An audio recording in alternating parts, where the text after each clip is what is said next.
Good afternoon and welcome to today's Made by McGill alumni webcast, Up in Smoke, Understanding the Health Hazards of Wildfire Pollution.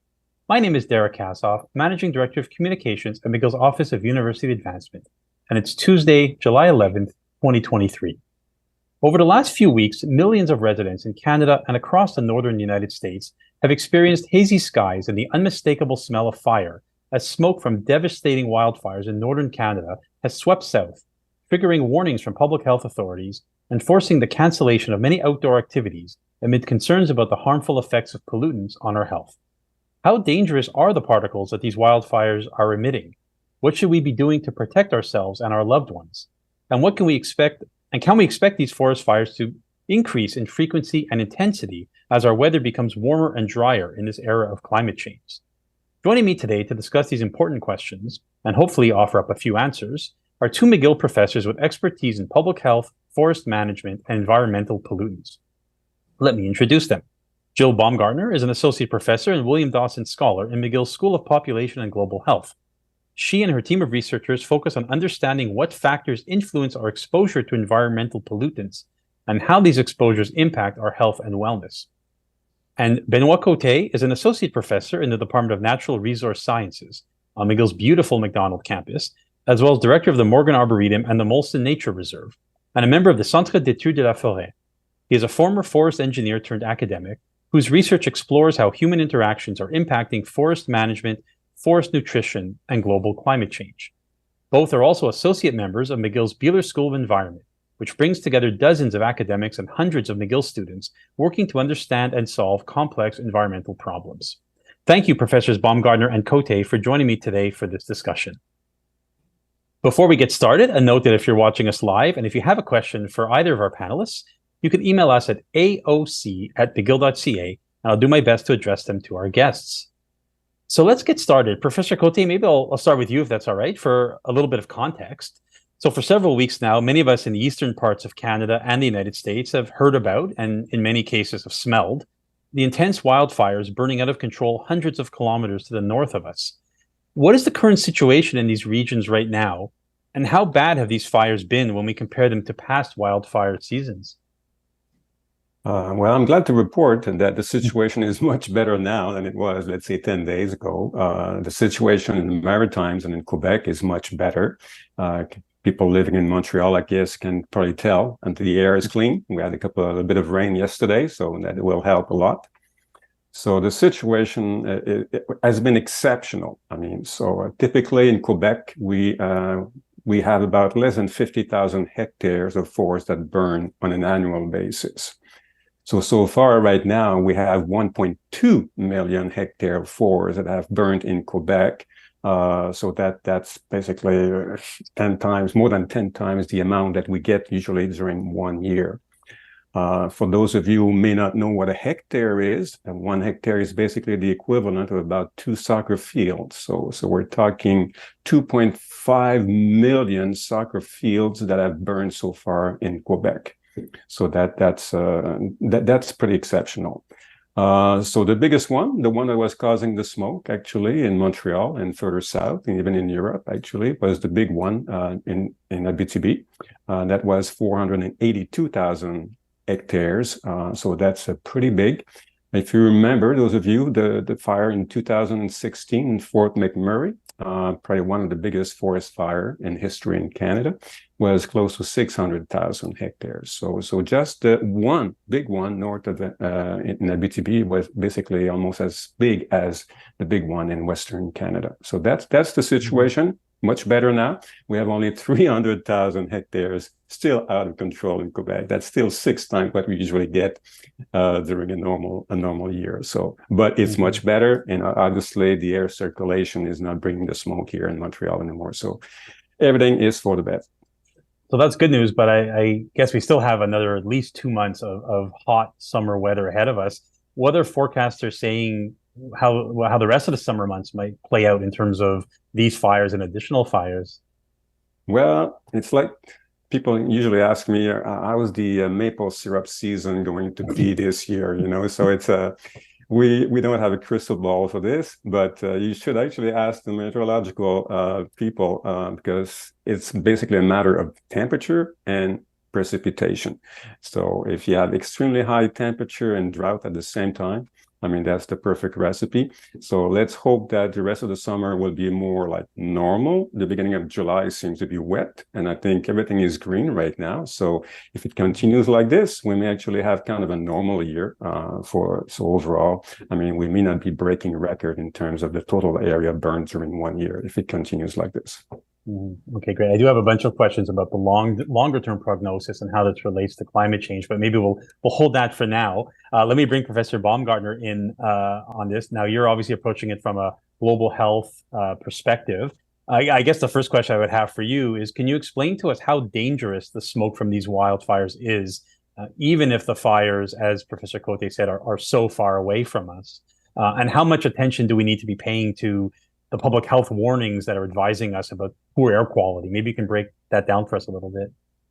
Yeah, so, obviously smoke from wildfires has the biggest impact on people that are living near wildfires, right? Just in terms of the very sort of real and acute danger, but that they pose, but also because the closer you are to the source, typically the higher the concentrations are.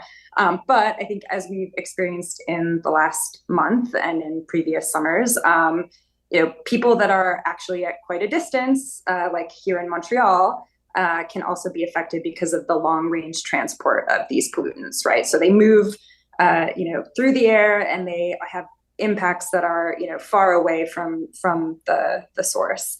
And I think the public health warnings that we've seen, those are actually based on where you live. So, if you're based in a region and you start to see that there's warnings about the air quality, then that's reflecting that the air quality where you live and the place where you're living poses a health risk.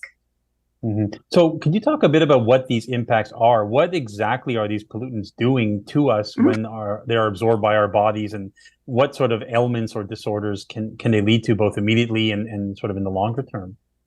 Yeah, so I think the biggest health risks that come from exposure to wildfire smoke are from these really small, like microscopic, tiny particles that you breathe in. They penetrate deep into your lungs, they get into your bloodstream, and they can cause a wide range of health problems. So, some of the sort of uncomfortable but maybe less serious impacts would be like, I think people experienced this when the levels were high, like your eyes were burning, right? Or maybe your nose was running when you went outside. But they can also have much more serious health impacts. So they can affect your heart, they can affect your lungs in ways that can lead to hospitalization, or in rare and extreme cases, even death. So we have good evidence from thinking about wildfire smoke as sort of this more episodic, acute exposure. We have good health studies showing that it can lead to respiratory illness, respiratory hospitalizations in both children and adults, especially people who may have other pre-existing conditions like asthma. But we also have, decades of evidence from traffic pollution, industrial pollution, other sources that are common. And surprisingly, even though the sources are different, there's a lot of overlap in the type of pollutants that are emitted from those, showing that they can lead to many, many health outcomes over the longer term. So things like development of cardiovascular diseases, neurological diseases, respiratory diseases.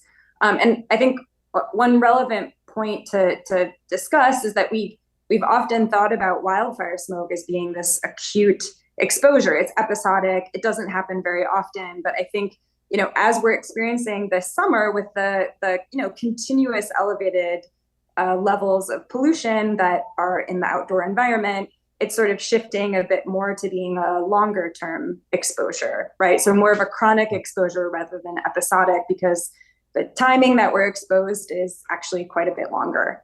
So a lot of those other health impacts would start to be a concern as well. Mm-hmm. And I know one of the sort of initial reactions people would have is when you see these health advisories or when you smell the air outdoors, you stay indoors. Does that really protect people from exposure to this smoke? So the quick answer to that is it depends. So I think this certainly the outdoor environment, it tends to have higher levels of pollution than the indoor environment. But it may not be that much better if you don't have things like mechanical ventilation or HVAC, right? So things that actively pull the air out of the home, run it through a filter or some kind of filter, whether it be a HEPA filter or maybe a MERV 13 filter. So if you have an HVAC system in your home, you've probably heard about MERV filters that maybe you remove or exchange in your HVAC every couple months. Or you may have like a filtration unit that you run inside of your home on high pollution days. So there's different things that you can do to improve the indoor environment. So in the absence of those things, it can be your indoor air quality can actually be pretty similar to the outdoor air quality. So it's really important to have those kinds of technologies in place, especially if you're someone who's vulnerable to experiencing health impacts of smoke. Mm-hmm. One more question before I go back to Professor Cote, but if we are outdoors, I want to ask about sort of precautions we can take. And as it turns out, you may not believe this, I have a closet full of N95 masks and other masks at home. I wonder why. Should we be pulling the masks out again on these really smoggy days? Do masks offer the kind of protection much in the same way that we were sort of, equipped to, protect ourselves from COVID not that long ago? Yeah, I mean, so as we were stressing during COVID, it needs to be a well-fitting mask, right? So if it's not a well-fitting mask, then it's not going to do have as much of a benefit as a well-fitting mask would do. So, but yeah, when you start to see levels that,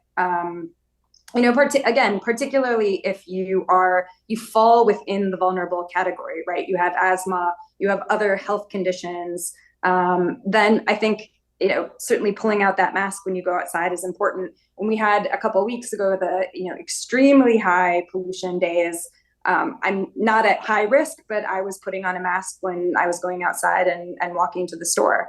And those are sort of small behavioral changes that I think we're pretty used to making. And I saw it on the street. Like that was, to me, I think a really, people's behaviors changed really quickly because they had masks left over from the pandemic, right? That they were using, and so pulled those out and took those outdoors.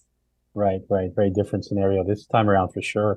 Well, thanks for that information. If anyone is watching live and has any questions regarding health and the health hazards of these pollutants, you can send them to us at aoc@mcgill.ca. I want to turn the conversation back to you, Professor Cote, and talk a bit more about perhaps the root causes behind these wildfires. So you mentioned in your last response, the Fort McMurray fire from just a few years ago that everybody, I think, still remembers. It feels like every year now, California is on fire. Australia had a very serious episode. I think it was 3 or 4 years ago. Are forest experts such as yourself concerned about the growing frequency and intensity of these fires? And is this yet another consequence of climate change and global warming, or is that too simple an answer? Well, let's start with your first question. So are we concerned about forest fires? Yes, we are. Because, right now, on average, the last 5 years in Canada, we have burned on average, 4 million hectares of forest. Compare that to the rate of logging, we logged 700,000 hectares. So that's much less. So if we keep burning at this rate, basically we're going to be running out of wood for the forest sector. So that's definitely a big issue. So we are concerned.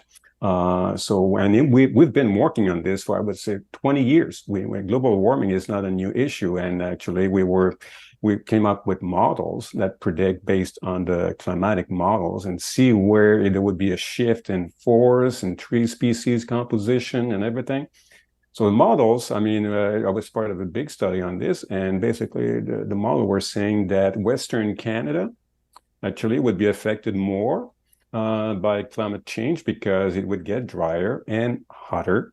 It would also get warmer in Quebec and Eastern Canada, but precipitation on average should be remaining about the same, if not a little bit more. So therefore, the risk of fire. And if you look at the stats over the last 5 to 10 years, that's pretty much what happened. Everybody knows that California, Western Canada basically have been suffering, I would say, in the last 10 years, whereas in Quebec, I mean, less than 50,000 hectare per year in the last 5 years. That's almost nothing. Okay, so 2023 will be an exception. Obviously, it's going to be an outlier, and hopefully it will not happen too often. But we are worried about this, and we're trying to adapt. So we'll see what can be done.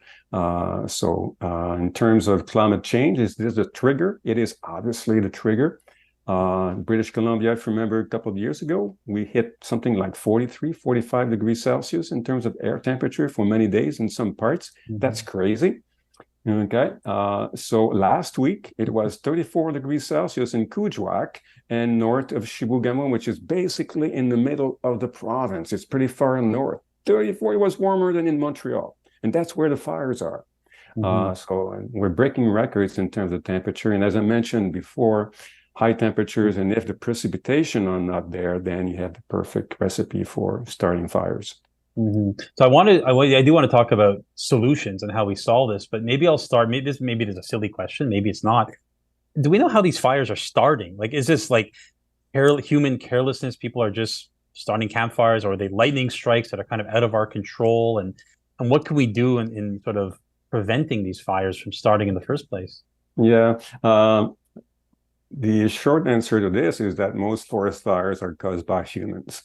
Okay, so it's hard sometimes, even in California, to find out who started the fire. So, but on average, we say 70 to 80% of forest fires are caused by humans. Yes, lightning will cause that. The thing with lightning is that we can spot where lightning, we have technology to spot where lightning will strike, and actually we can go and check to see if the fire will start. Okay, people in the forest, we don't know where they are.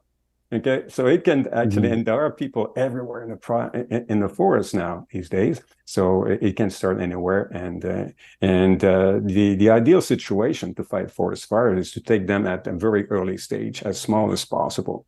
Quick intervention. This is why we have these water bombers. So to get to the site, and it's just a few trees burning. I mean, just sending an airplane, and therefore the fire is extinguished. But if it gets to a hectare or two, air bombers, I mean, actually are usually not enough, and that's where in the situation will produce basically bigger fires. So go ahead. Yeah. No, I'm done.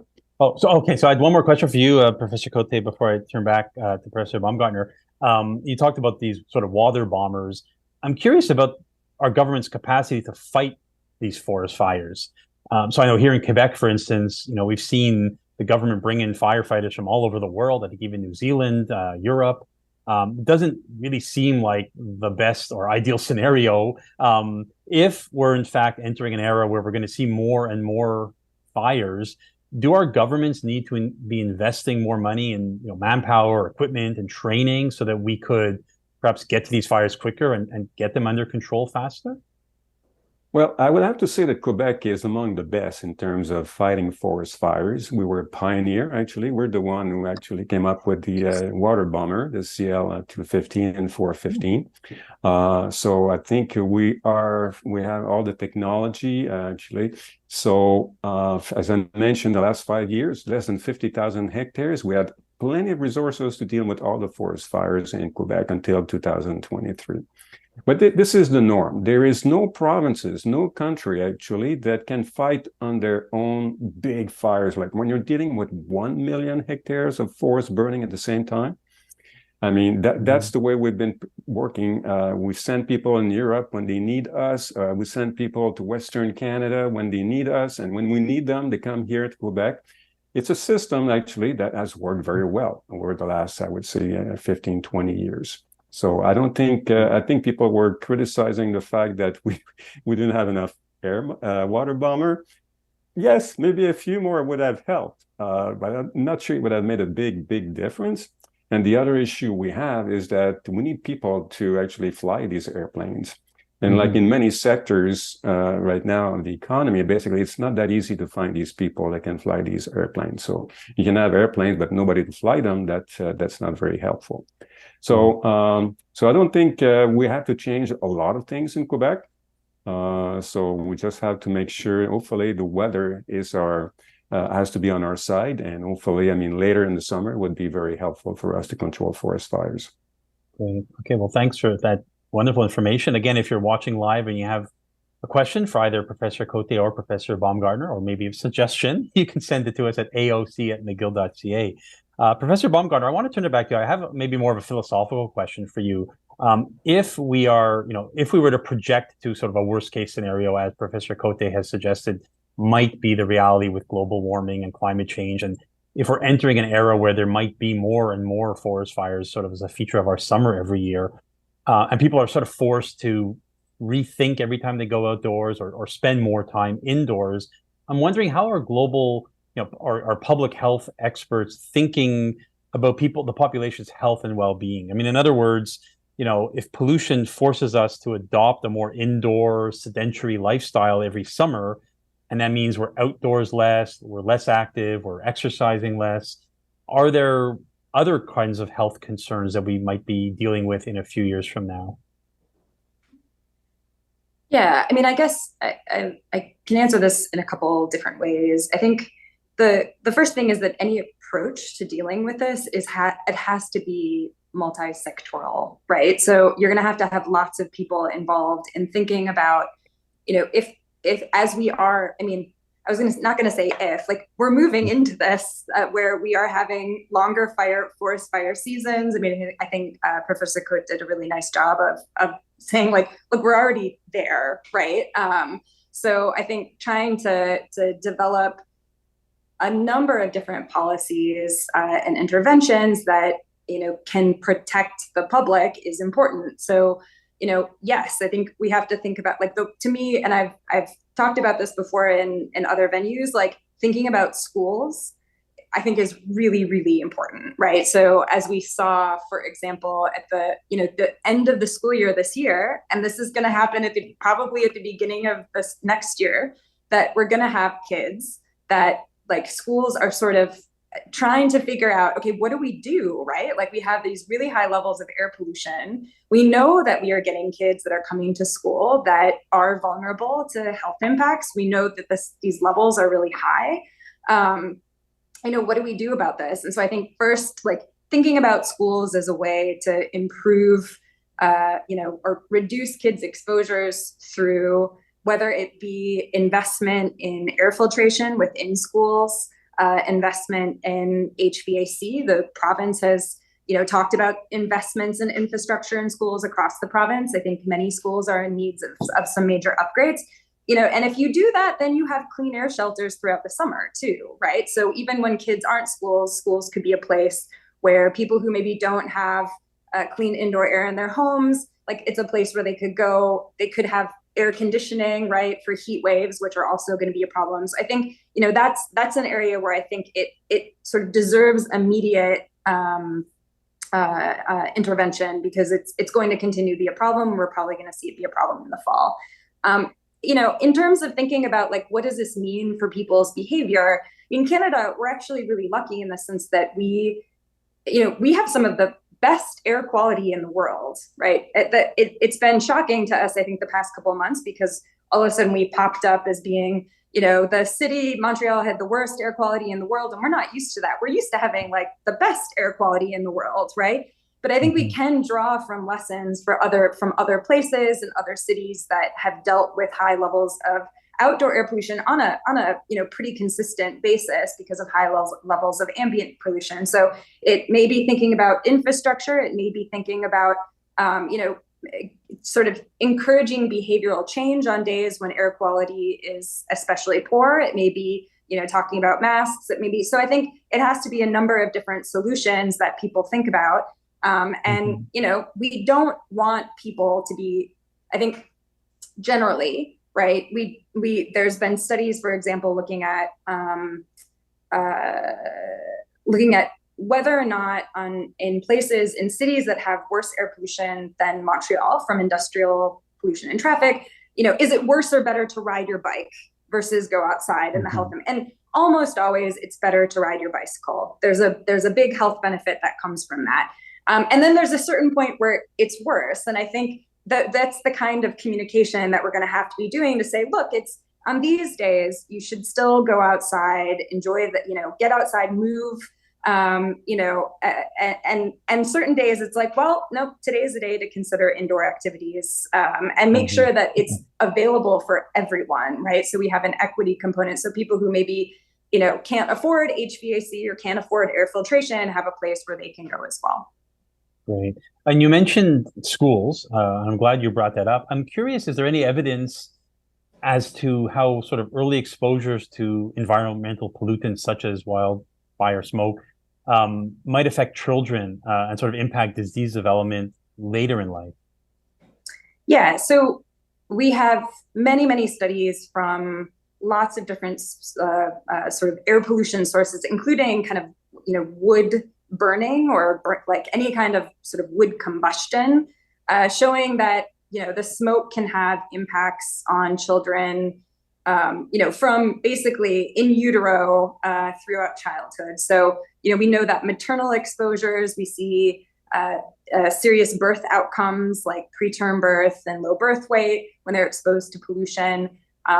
We see increases in risk of pneumonia for kids, ear infections, neurocognitive impacts.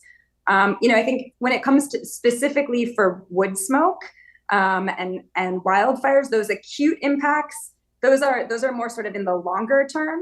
But I think, again, as this becomes more and more of a long-term exposure, we're going to start to see more studies that are being done on considering the long-term impacts of wildfire smoke and what that means for child health. But we have lots and lots of evidence from outdoor air pollution that these cause effects in kids, from, in utero all the way through adolescence. Certainly some sobering news to absorb there. So again, if you're watching live and you have questions, we're starting to get a few questions that have come in. You can send them to us at aoc@mcgill.ca. So as it turns out, my next sort of series of questions were going to be around food and nutrition and agriculture.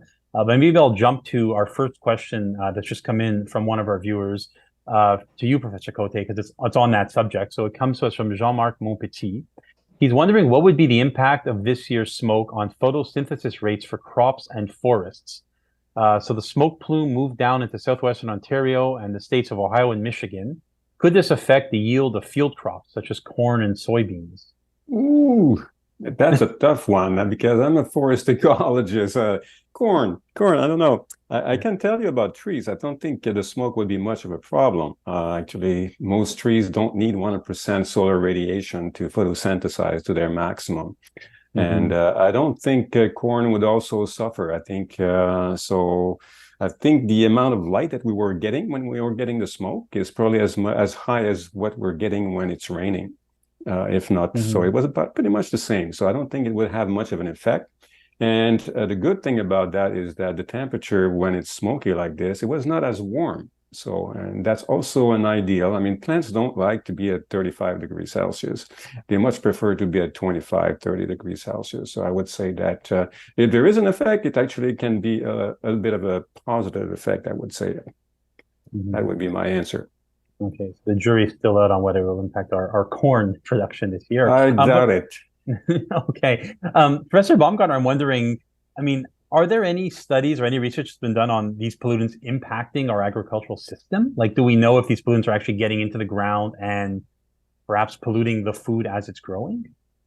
Yeah, this is a bit outside of what I do, but I definitely have colleagues that work on this topic. So yeah, I think there's evidence that sort of especially when they're doing studies of places that are closer to cities or closer to high pollution places, that pollution can affect it can collapse like the leaf tissue, and it can reduce growth and crop production. I don't know about specific plants and how specific crops and how that works, but I know that's been a concern for within agriculture, that crop yields could be impacted by levels of air pollution. I think that on the health side, the thing that I often think about, particularly in low and middle income countries, though I think this would be, relevant to North America as well, is that, there's farmers and outdoor laborers and people that are working in agriculture that are also going to be exposed. They're not as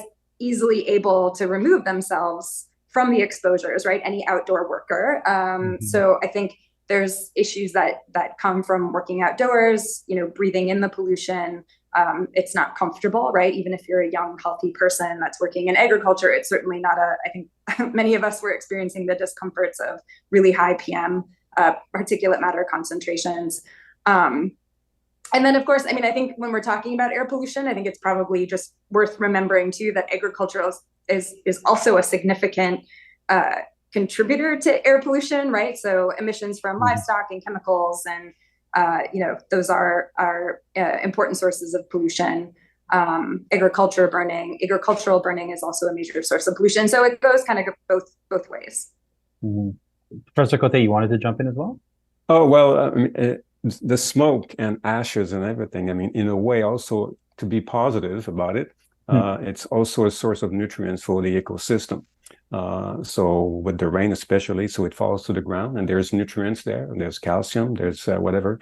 So that we have to take that into consideration. I always think about Hawaii in the middle of the Pacific Ocean. I mean, so they need actually pollution to be able to grow plants. I mean, start with so that keep that in mind.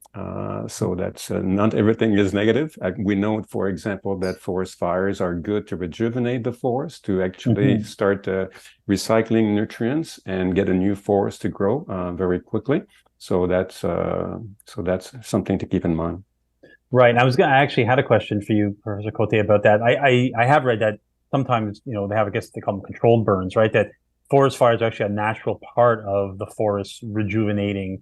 So, I guess it's not all bad, but I suppose there's a balance. And are there concerns that, the numbers that you shared about the sizes, the numbers of soccer field equivalents that have been burned? I mean, are there concerns that these forests will just not come back? This is beyond the regular rejuvenation one would expect? But we don't have a lot of experience with the size of forest fire that we're dealing with right now, which is close to 500,000 hectares. So that's we'll have to see. One thing is sure, though, when we say that, it's a big fire, it's 500,000 hectares. So in a way, it's not all the forest that is burned. There's always patches of forest that will not burn because it's at bottom of the hill or it's close to water and the air circulation was such that actually some of the trees didn't burn. So it creates a mosaic. It creates a mosaic of patches of forest that didn't burn, much older. And of course, the one that burned, you can get a young forest. So you get actually a mosaic of different ages of forest, which is actually what nature does very well. And we try to duplicate this actually in forest management. So so it's not like 500,000 hectares with no trees. There will be patches of trees, a few hectares here and there where wildlife will be actually able to find some shelter. These trees will be able to produce seeds that will actually seed the burnt area and therefore get a new forest to grow. It's surprising. I remember the Mont St. Helens eruption. I don't remember in what year that was, previous century, I believe, but people were so worried about all these ashes, and people say, well, we're going to have to plant because, it's going to take forever for vegetation to come back. So yes, they did go and plant, but actually nature came back on its own, and it took 5 or 10 years and it was green again. So I'm not too worried about these forest fires. We're dealing with 2 species of trees, black spruce, for example, and jack pine in the BTB that are adapted to forest fire. They need fire actually for the cones to open up and release the seeds. So I'm not too worried about the forest coming back after these fires. Okay, well, great to hear at least that. Again, if you have any questions for us, you can email us at aoc@mcgill.ca. The next question has come to us. I guess I'll direct it to you as well, Professor Cote. It's come to us from François Labonté. He wants to know, are there best practices in forest management that could be implemented in Canada to mitigate the growing risks of forest fires? Well, there is not that much that we can do. So I've been pushing for many, many years in my courses. One thing, and I think most forest ecologists will agree with this, I just mentioned black spruce and jack pine, 2 conifers, right, are adapted to fire regime, but they're conifers and they actually burn very quickly. Hardwoods, for example. I mean, you will never or rarely hear about the forest around Montreal burning, a forest of maple, for example. I mean, it's almost impossible to start a fire with this. Okay, so hardwoods actually don't burn readily. And we know actually in terms of forest management, you can rely on a stand, let's say, of aspen or poplar to stop the fire. If the fire is coming, if there's a stand of aspen, it's big enough, it's likely at least to slow it down, if not stop it completely. It's almost as good as a lake in some cases. I'm sure you've done that. I mean, if you have a campfire and then you try to put a branch of green leaves on top of your fire, it's going to kill your fire. It's going to make a lot of smoke and the fire will. So don't do that, right? If you put a dry branch of a conifer, and that is going to explode. Okay, big difference. So, so one thing that we can do is actually change the species composition in the boreal forest and have more hardwoods, poplar and birch, for example, which are adapted to the conditions we find in the boreal forest.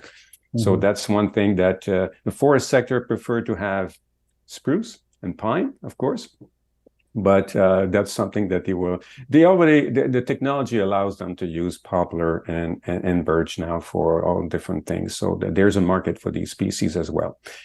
Anything we do in forestry takes a long time. Okay, we're talking about if you plant a poplar today, I mean, it's going to get to maturity in, let's say, 60 to 80 years.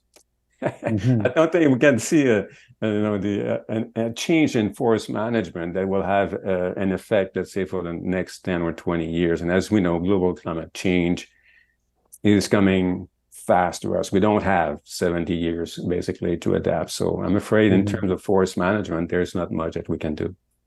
Right. All right. Not so great, I guess. But at least there's some solutions on the horizon. Okay, so we've got a few questions that have come into us from Dan Goodwill. I guess I'll put them into two categories because I guess they go to each of you. So I'll start with you, Professor Baumgartner. He's asking, how dangerous is it for a person to be outside when the air quality status is moderate? And how long is it safe to stay outside when there's a moderate warning?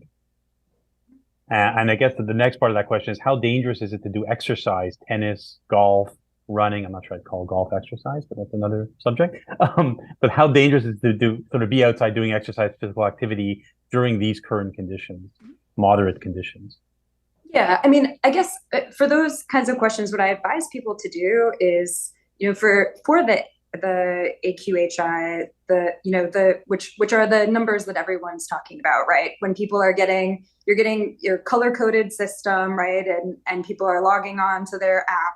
And it's giving you a number, and then that number is giving some advice, right? And it's saying either, avoid being outside, or if you're an unhealthy group. And I guess I would say follow those pretty carefully, because they're really developed based on, what we know, like many studies that have been done on air pollution that give a sense of, what is the warning to you as an individual, right? If you are healthy and you don't have any pre-existing health conditions or other things that may put you at risk, then, when you're falling into that yellow category, going outside and riding your bicycle, there's not a large health risk posed on that day.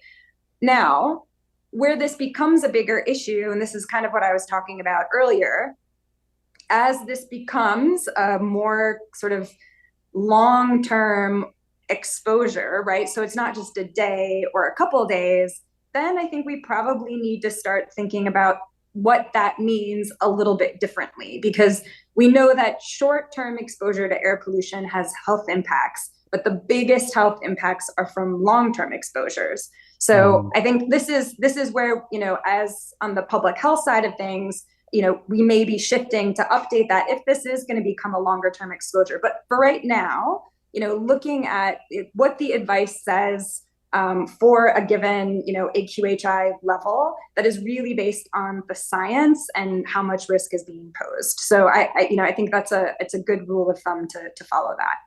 And I know in your research, I was actually reading on your laboratory website, you've done a lot of work into looking at the environmental pollutants connected to cooking with wood and coal.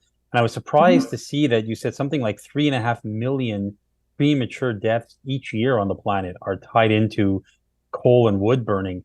So I guess that's this bigger issue. Can you talk a little bit about that data point and what can be done to tackle that issue? Yeah, so I can chat a little bit. It's it's interesting because I was talking about this earlier about how in Canada we have typically relatively low levels of pollution. And that's, they still cause health impacts, but they're much lower than the vast majority of places in the world. I work in a lot of places where people rely on wood as well as coal for their primary household energy source. So they're burning, tends to be poor households. It tends to be rural or more remote households. And, they burn these fuels in relatively rudimentary stoves. It produces high levels of pollution indoors. That pollution also gets outdoors and can move into cities and communities and things like that.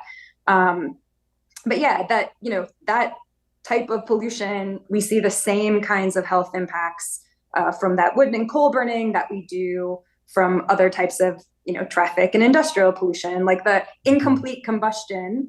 The sort of, the ratio of the different pollutants differs, but it's kind of producing the same general set of pollutants. And so in the work that I do, part of it has been moving to places where, they're poor, remote, there haven't been a lot of measurements. So just trying to quantify what people are actually exposed to. What are kids exposed to? What are women exposed to who are maybe, cooking or refueling the fire? And then trying to understand the health impacts of that. And that's in part because for a long time, I think, it had been the case where many ministries of health, they viewed energy as more of an environment thing and not a health related topic. And so we work really closely with them to say, like, look, there are health impacts of this. They're similar to what we see in outdoor air pollution. And this is an important issue. And then also sort of on the policy evaluation side. So if there's an intervention or policy that's being implemented, we evaluate whether or not that's having the intended health impacts or environmental impacts. But I will say extremely, extremely high levels of pollutant inside of those homes from the wood burning. And this summer, it has been completely bizarre experience for me because I've been walking outside and it smells almost the exact same as when I'm, doing research in communities that are using these really rudimentary stoves. I mean, it's been quite shocking, I think, to see for everyone, including myself as an air pollution researcher, to see levels that are this high. I think, again, we're getting this right now. We need to start sort of acting immediately to start thinking about how we can protect people. Right. Wow. Well, fascinating research for sure. So the last question from Dan Goodwill, I guess it's to you, Professor Cote. He's wondering, for those viewers who are watching from Ontario, if you can say a few words about the current situation, the current conditions on the ground in Ontario. I know they missed out on this big storm, I think, that came up from New England and Quebec. Are things worse in Ontario right now with the fires? No, actually, I checked the map yesterday for Canada, and Ontario was pretty good, actually. So much better than Quebec. So the hot spots is British Columbia first, followed by Saskatchewan, Alberta, and then, of course, Quebec is second, actually, right now. So, but Ontario there's quite a few fires, but they're small. They're under control for the most part. So I think Ontario is doing well. Okay, great. So a couple more questions for you, Professor Cote. Well, we got two questions that are pretty much identical, I think. Interesting how our alumni all think alike. Catherine Walsh wants to know, what do you think is the most effective way to reduce the 70% of fires that are started by people? And Howie Nickel, who's a parent of a future grad, is saying, if people are the cause of 70 to 80% of wildfires, what can be done to educate and motivate them to take more care when they're in the forests? That's I have an answer, but it's politically, I'm not too sure, very popular. But as I mentioned, I mean, lightning can hit anywhere, but we know where it hits. So the way it works, I mean, forest companies open roads in a forest, virgin forest, okay? They harvest the trees and then they leave the road there, and then people move in and build cabins or, fishing camp. So then you basically have more and more and more people going in the forest everywhere in the province. One thing, actually, British Columbia considered doing this is actually the companies open the road, harvest the forest, and then actually destroy the road after so that people cannot go in the forest. So I'm not sure if we can apply this. As I said, it would not be politically, if you're a politician, I don't think you would get a lot of people, from the regions actually that would like this idea, because most of the time they're just waiting actually to explore a new lake or a new territory, basically for hunting or fishing. So I'm afraid we're going to have to live with this situation. But yes, of course, education is a good way to do it. But I know that even when we tell people you're not supposed to do an open fire outside, people still do it. I mean, they're in the middle of nowhere. There's nobody actually to enforce the rule. So, I mean, they still do it and cause a fire. All right. Well, I'm sure none of your former students, because you've educated them well, are causing these fires to get sparked. So, great. The next question for you as well, Professor Cote, from Karen Johnson. She's wondering if you can comment on the use of satellites to more quickly detect wildfires when they start. Well, as I mentioned, I mean, we know where lightning hits. And we have airplanes after every storm that start and do run, basically. So I think we're very good. I'm not too sure satellite would help. I'm not a specialist. I don't know if they can detect early forest fire. Basically, we're talking about a couple of trees when it starts, right? Lightning is one tree being hit, and so that's very small to detect actually from space. But we can detect smoke, but usually if you can detect it from space, it may be a little bit too late actually to have a quick intervention. Okay, well, I guess the next frontier is AI for forest fire prevention. Yeah, perhaps. All right, the next question, I guess I'll flip it over to you, Professor Baumgartner, from Maida Seawich. So she's asking, is there a PM 2.5 level that you would advise healthy people to wear masks outdoors? So I know Maida, so it's nice to hear from her. So you must understand exactly what she's asking, unlike some of us. So, I mean, the interesting thing about exposure to PM 2.5, and this is actually research that's come out of Canada, is that any level of PM 2.5 is associated with an increase in health risk. I think when it comes to, protecting yourself, like let me start out with vulnerable populations, because I think that's really the group that we are the most concerned about when it comes to health impacts of air pollution. So again, these are people that have pre-existing health conditions, asthma, even things like diabetes and other types of health conditions. They're most vulnerable to experiencing health effects of exposure to air pollution. So in those cases, I think, on a sort of typical low pollution day, that is not too big of a concern. But when you're starting to get up into like the AQHI yellow and higher, that tends to be a good range to think about putting on a mask. Again, these are not right now, these tend to be pretty acute, so it's not that challenging to put on your mask. I think it becomes more and more difficult if this is a behavior that people have to do all the time, because this is where on the pollution side, we're always like, no, mitigate the source, right?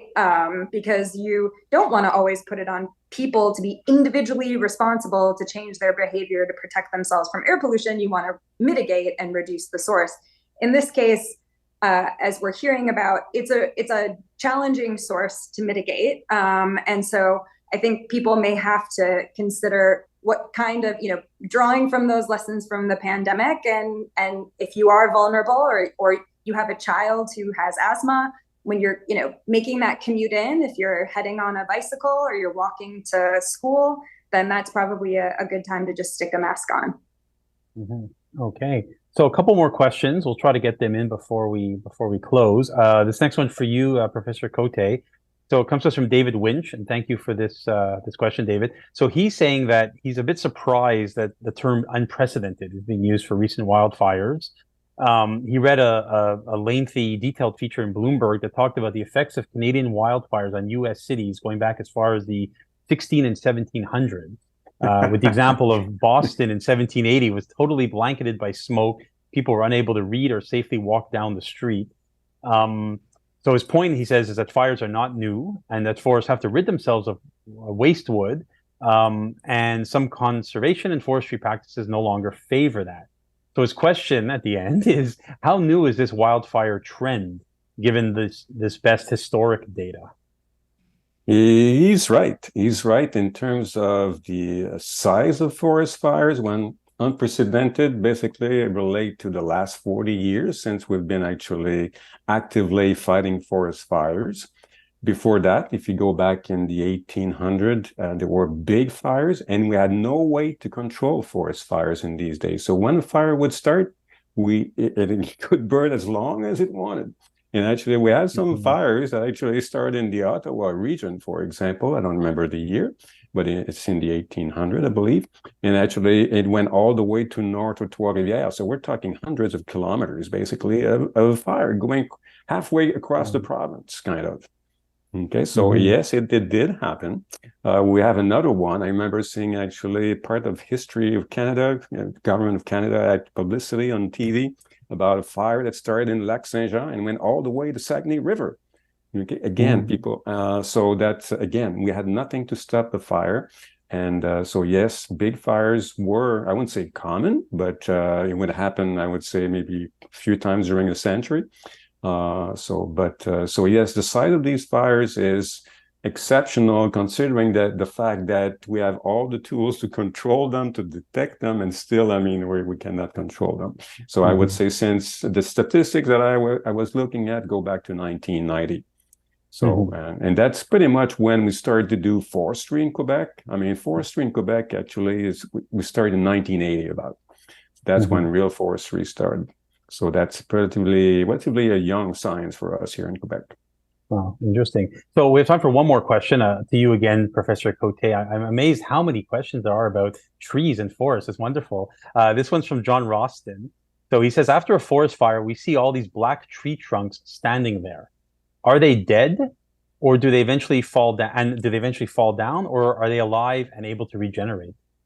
Unfortunately, conifers cannot. If they lose their foliage, typically they're not going to make it. So yes, the trees in the forest fires, I would say 95% of the trees are still standing after a forest fire. The needles are burnt, the small twigs are likely burnt, but the stem, the trunk, basically is not burnt. And actually, the forest industry, the companies have 2 years, 1 to 3 years to go back on the site and harvest the trees. If they wait longer than this, insects and fungi will start decomposing the wood. And of course, then when you bring it to the sawmill, then it will have all sorts of holes and everything and rot. So they have, and actually the companies in Quebec have already started and asked the government special permit actually to go and harvest the wood that has burnt. Because we're talking more than 1 million hectares of forest, right? And we usually harvest 700,000 hectares for the whole country. So there's a lot of wood there, dead, standing, that the companies can go and harvest. And it's still good wood, but the trees are dead. Well, all right. Okay, so I think we have about 3 minutes left. So maybe I'll just end by just asking each of you for some final thoughts on the future and what the future might look like from an ecological perspective. And I guess my question is, are either of you optimistic that maybe the silver lining in this summer of fires here in Quebec and Ontario and elsewhere is that, maybe this will act as a bit of a wake-up call that spurs some of us into action on climate change, on environmental degradation? Is this the kind of alarm or warning that we needed that hit really closer to home than maybe we would like? Is there a sense that this could be a turning point? Professor Baumgartner, you want to jump in first on that? Sure. I mean, I think I'm in agreement with, I suspect, many people that are attending this, that we absolutely need policies that are going to address climate change, right? This is what is driving this, right? And so when we're talking about mitigation, it means that we need to get to a point where, climate change causing pollutants are, they stop increasing and start to steadily decline. Like that really is where we need to be. And I think that has to be done on all levels. So, keeping Canada and other high-income countries, they have to make, what are transparent and meaningful emissions reductions pledges, and we need to get, emissions to zero. And while doing that in Canada, we need to help other countries do that as well. So I think, we know what we need to do. There are many solutions that are readily available and at hand that can be implemented. And I think, we need to do that yesterday, right? So, Right. that again, this is very big picture. These are impacts on the individual level, but climate change is sort of that's the mitigation for this. Okay, well, great final words from you. And Professor Cote, as someone who spent your entire career in forests and surrounded by forests and studying forests, will we look back on 2023 as a turning point for how we approach our care of forests? I don't think so. Shucks. I don't think so. And it's actually the public that actually, I mean, the whole population should be aware of the issue. And so because it's associated with climate change, right? Unfortunately, I mean, forestry is rarely in the news. And when it's in the news, it's because there is a major thing happening. We can tell right now, I mean, we don't have the smoke in Montreal, and therefore the forest fires are not really on the news anymore. So, I mean, this will be, the thing that people will realize is that smoke is not good for your health. I think people will realize that. That may change a couple of behaviors, like using your fireplace and everything, and the smog that we are actually producing in winter and everything. I think that will actually, I mean, everybody was affected by the smoke. It was very obvious what it can do. So yes, it will have an effect on the population, but in terms of policy and everything, I don't think it will change anything. Okay, well, that's a very interesting point. And I think I, like many other people, always found the kind of campfire, smoke fire, very sort of comforting, feature of summer or winter, roasting marshmallows. And I think I'll probably, approach it differently. And I probably had my last s'mores. But well, thank you for the sobering reminder for all of us. So listen, we're just about out of time. Before we wrap up and bring the webcast to a close, just to remind our viewers who are not able to or who want to, remind our viewers that this link will be available. The video will be available, the very same link, soon after our recording ends. So feel free to share it with others who may not have been able to tune in live.